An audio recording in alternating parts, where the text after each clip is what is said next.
Shalom a todos, a paz esteja contigo, aqui Neemias Gomes, esse é o canal Verdade Revelada. Hoje estamos iniciando uma nova série sobre a importância do sangue.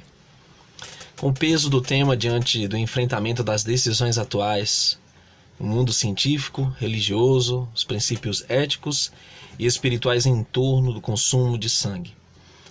Nesta série vamos abordar o perigo que 2/3 da humanidade sofrerá, o perigo da transfusão de sangue. Nós vamos falar se é lícito ou não, ou se é permitido, em que condições, o que é um pacto de sangue, a importância dos alimentos para o sangue e também das relações sexuais, o sangue e o mundo espiritual e o desafio final para contaminar o nosso sangue. Eu tenho me debruçado sobre esse assunto e eu espero que você compreenda aquilo que nós temos compreendido pelas Escrituras.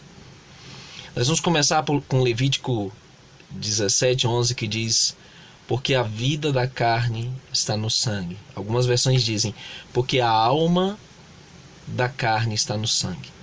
Pelo que vos tenho dado sobre o altar, para fazer expiação pelas vossas almas, porquanto é o sangue que fará expiação pela alma. Qual é a relação entre a alma humana e o sangue? A definição científica para sangue é que ele é um tecido vivo, ou seja, ele tem vida em si mesmo.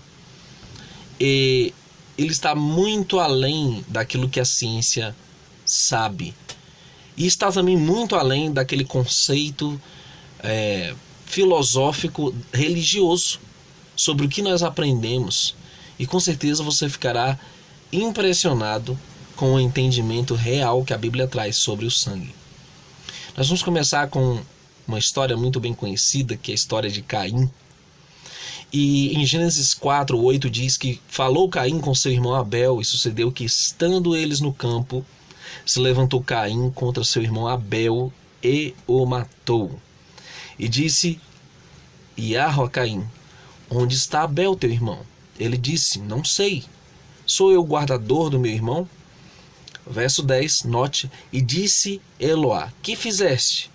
A voz do sangue do teu irmão clama a mim desde a terra.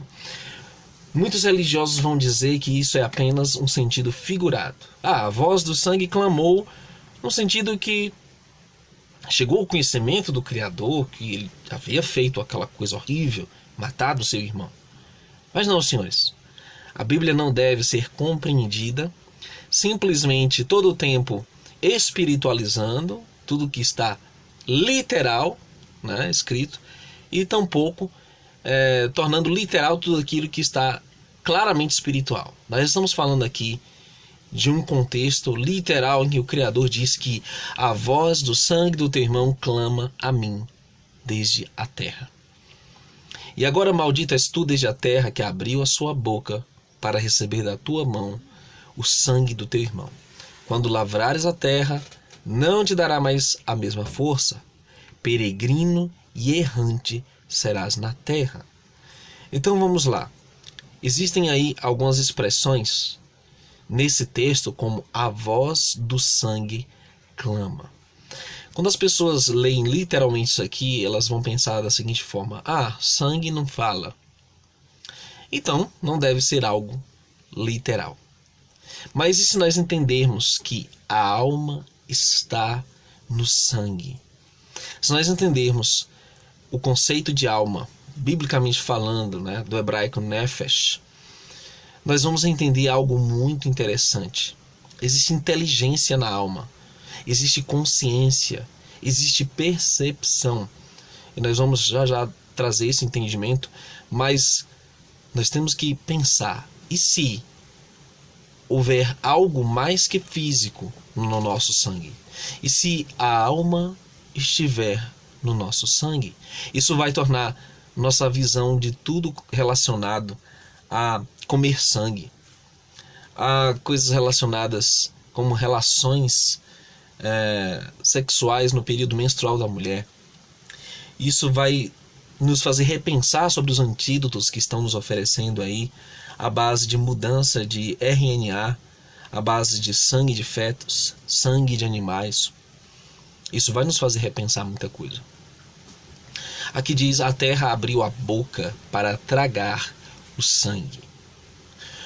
Aqui mostra algo muito interessante, porque o Criador diz que o homem é pó e ao pó tornará. Mas a terra tragando o sangue. Nós já vimos isso também em referência ao sangue dos animais, que deve ser ali drenado, né, totalmente, e jogado na terra, em um buraco na terra, como se a terra realmente ela tivesse o poder de reter sangue, de tragar este sangue. Se nós repensarmos no sentido de alma, nós vamos entender como se a alma dos animais e dos homens fosse absorvida pela terra. É um conceito muito estranho. Mas vamos meditar. A terra então negaria sua força para o assassino, como consequência do pecado de derramar o sangue do irmão. Então nós vemos que matar qualquer ser vivo, seja humano, animal, ele incorre em consequências muito graves. É como se a alma fosse roubada de alguém ou algum animal, e esse direito não nos cabe. Ele só pertence ao Criador. E por isso que as consequências são gravíssimas. E o pecado de Caim redundou em ser peregrino e errante sobre a terra, ou seja, a terra, em nenhum lugar da terra ele seria aceito.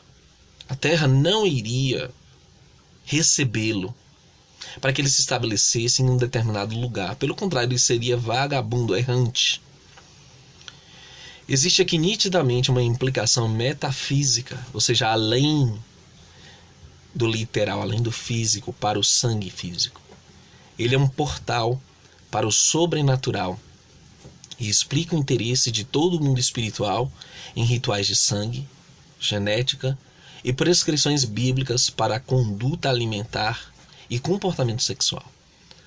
A definição de alma nós temos o seguinte: é um princípio vital, é vida. Ou seja, quando eu falo que a vida está no sangue, eu estou falando também que a alma está no sangue. Mas nós temos que entender melhor esse conceito de alma. Em Apocalipse capítulo 6, nós temos o 5º selo que diz: havendo aberto o 5º selo, vi debaixo do altar as almas dos que foram mortos por amor à palavra de Yahweh e por amor do testemunho que deram.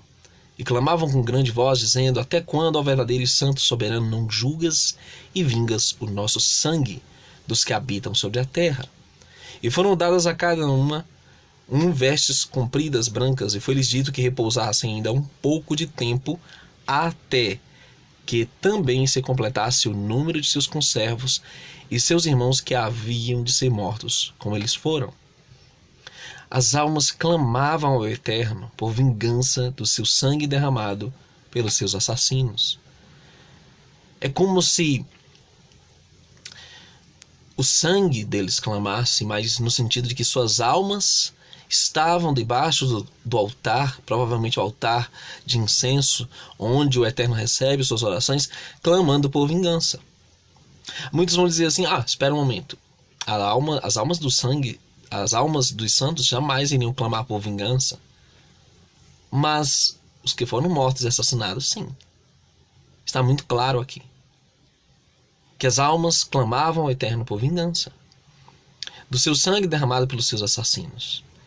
Nós temos uma definição filosófica de alma que é a seguinte: é um conjunto de atividades imanentes à vida, abre parêntese, pensamento, afetividade, sensibilidade, etc., entendidas como manifestações de uma substância autônoma.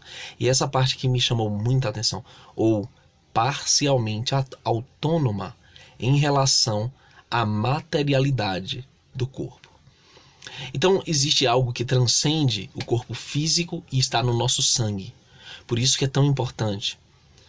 Existe um relato de antigos guerreiros bárbaros, nórdicos ou anglo-saxões, que comiam e bebiam o sangue de seus adversários para capturar seu poder em si mesmos.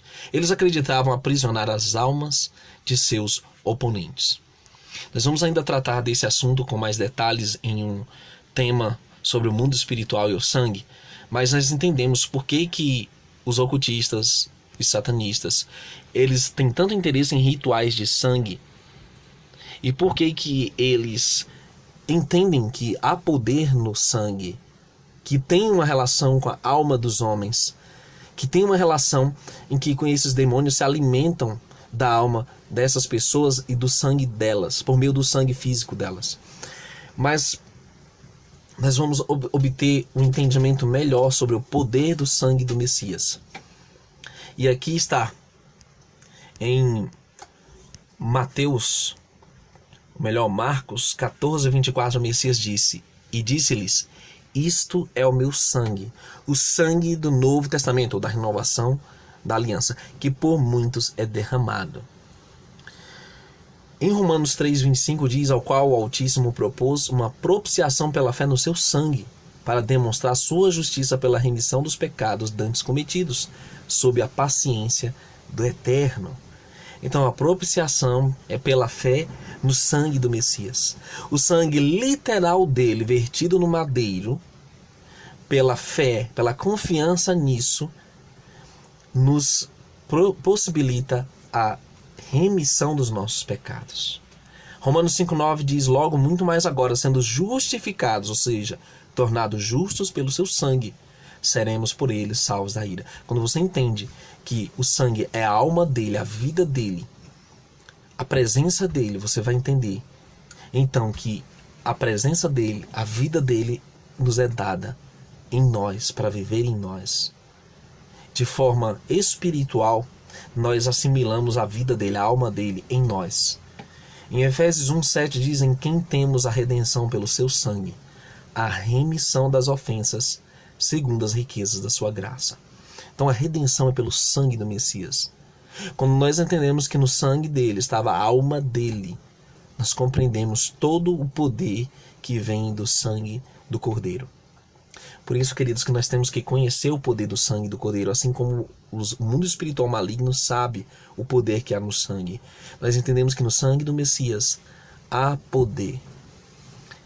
Quando você for cercado por tentações, por coisas malignas, clame o sangue do Cordeiro, que ele é poderoso e eficaz em qualquer situação para repreender o mal, para te dar a vitória, para que você possa receber naquele momento a presença do Eterno, a presença do Messias contigo, na tua vida, na tua alma.